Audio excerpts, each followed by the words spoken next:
Do you have problems that keep repeating themselves, or do you get stuck on the same things? Of course you do, because it happens to all of us and you're not the only one. This is what is called mental programming. And this will always happen to us because our brain works like this. It has programs that likes to repeat over and over again. Now stay until the end of this video, because not only I'm going to explain to you how do we program ourselves, but I'm going to give you the first super effective tips so that you start creating new paradigms and new programs. And now that you're here, go ahead and subscribe to this channel so that you don't miss any tips to set yourself up for success. Now, in this first video of this series, I'm going to focus on something that I know, or at least I hope, is not the first time that you've heard, because this information has been explained many times by many experts and in many languages. But in spite of that, we still do not apply the principles that lead us to success, and even worse, we continue activating the programs that leave us stuck.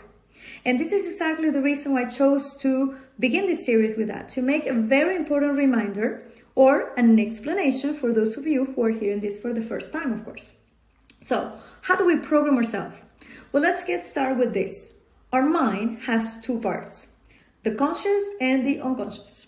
They both arise in the theories of Freud's psychoanalysis, and they are very well recognized by the current psychology today. Now, the conscious mind is responsible for 5% of our actions and reactions.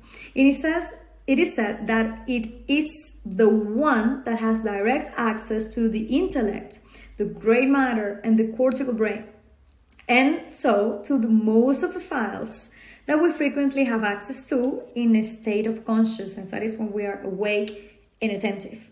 Now, the unconscious mind, on the other hand, is responsible for 95% of our actions and reactions, including our physiological functions. So we don't have to think to breathe or to activate our lungs or our heart to be alive, right? So the unconscious is perfectly responsible and takes care of it without any problem. Now, the same way, we don't have to think about breathing or sending any message to any organ to be activated to be alive. The unconscious has also delegated to itself the function of researching all of our files, everything we know, everything we heard, everything we've seen, everything we felt at some point in life.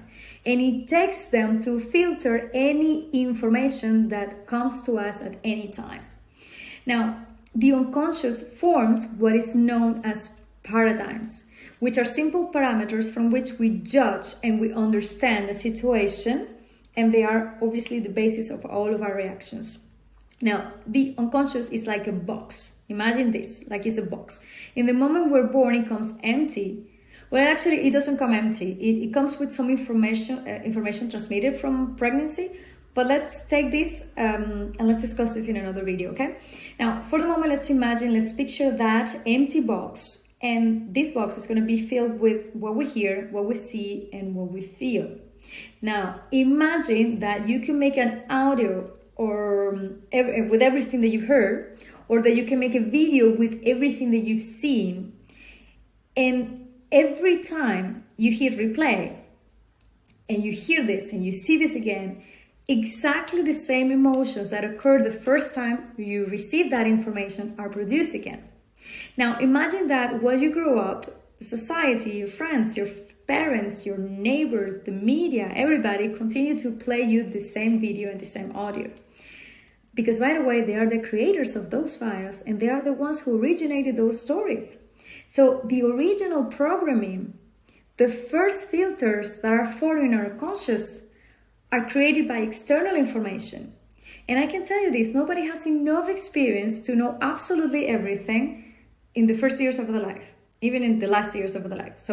And however, we spend time saying phrases like as if we knew everything. Like, well, if you don't have experience, they won't hire you. Or in order to make money, you have to have money. Or creating your business is only for geniuses or for people who already have money. These programs are naturally limiting. They leave you no exit to do anything differently. Do you see? So we have programs like this for absolutely everything in life. What my job should be like, how much should I be earning right now, how my boss and the company I work for should be like, what should I already have at this age, or what kind of job position should I have based on what I studied. And many other things like this. So we hear ourselves saying things like, the normal thing is whatever, or things should be like this, as if there was only one way or one acceptable behavior for everything. And that is the source of most of the conflicts of every individual, and that is exactly the reason why we get stuck. Because we are programmed, or we have programmed ourselves with things that are not always congruent with us, or sometimes that they are not even true for us.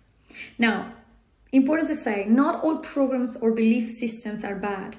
On the contrary, there are many programs that we have that are great, that are extremely constructive and useful, not only for surviving, but also for thriving, okay? But let's get back to the problem, okay? Our image with an empty box, which we know is no longer empty, is filled with information, paradigms, and filters from other people. But now, when we grow up, we also fill this with our own experiences, and mostly with the interpretation of our experiences. And that is the second key to programming. Reality is never absolute, it's always relative. What happens to us in life will mark us one way or another depending on the interpretation that we have for that event. So if we change the interpretation, we can also change the experience that is registered in that little box. So that means that those programs that are in our conscious mind are also modifiable. And this is what this series of Programming You for Success is about. The idea is to help you bring to your conscious what is in the unconscious, to analyze it, interpret it, modify it, or reinforce it if it's necessary. So that if the unconscious mind is going to take that information to judge and to react to anything, at least we make sure that it will take the right information that is in alignment with who you really are. So the first tip of this series that I'm going to give you is, don't believe everything that you think you know. I know it sounds weird, but what I invite you to do is to simply to open up yourself to question some of those parameters that exist on your belief system. Just that, open yourself to questioning. And the second tip is something extremely valuable that I always share with my clients and my students is start observing and noting how you speak. Because it's the language, the specific words we use that will reveal our deepest belief system. Remember that what you say is what you think, and what you think is what you become. Now, Napoleon Hill used to say, the only limitations we have are those that we put in our mind. And that's 100% true all the time. Now, I know you're curious, and that is because this is just the tip of the iceberg. I have a lot of things to tell you and to investigate in those brilliant minds that I know are listening to me. So I invite you again to follow this channel, or whether it's a video or audio channel, wherever you found this information, because there is so much more coming about the power of words and programming for success. So see you in another video.